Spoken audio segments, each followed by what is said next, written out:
Hey everyone, this is method 2 for changing your transmission fluid. This is a complete exchange, so you need around 10 to 12 quarts. You need some 3/8 internal diameter from method 1 and some half to fit your funnel that we're going to use to drain in your new transmission fluid, because your half will go in here and this will connect to your 3/8 and it'll go to your top cooler line that we're going to use. So you're also going to need a 3/8 to 3/8 male adapter with some hose clamps to go around those. Alright, so let's get started. So this is the only disconnect you have to do through the whole process, making this is very easy. This is the top cooler line. I just hung with some zip ties. This will be how you'll be draining in. And this is where I use my half to 3/8 clear internal diameter tubing, which will go right there. So new fluid goes into the silver nipple, and use your 3/8 to 3/8 male adapter right here.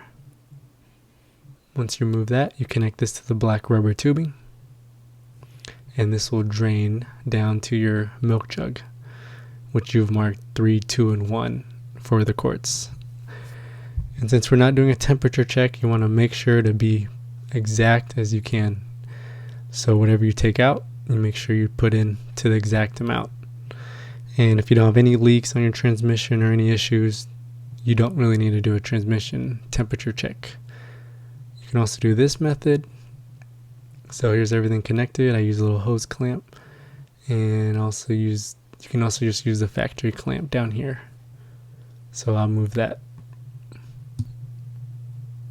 And throughout this process, you do not need to warm up the car or anything. You just risk fluctuating temperature levels. So just have a cold car, and when you turn on your car, it will be pumping it out of the black tube to your milk jug, and this is where you measure it. Make sure you're super exact.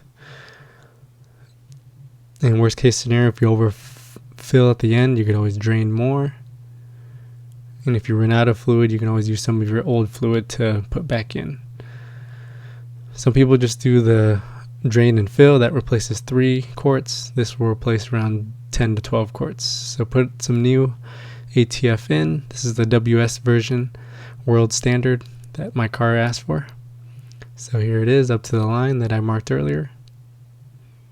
And I usually put in a little extra at the end, so you can put in 1/4 of a quart or just a little more. I have read on forums when people do a complete drain that they do end up needing to do about a 1/2 quart extra. So it does drain very, very slow. So this whole process takes about an hour, 30 minutes. And you want to pretty much keep doing this until you get pretty nice red fluid. So this is the new fluid. This is old fluid about 3 quarts after it's been drained, so you can see.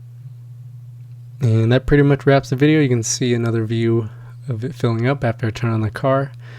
And of course, once you're all done, you do everything in reverse, which in this case is literally just one hose to reconnect, and you're pretty much done. If you have any other questions, there's many methods. I've done 2 of the methods, so check out my other video if you want to see the quick drain and fill.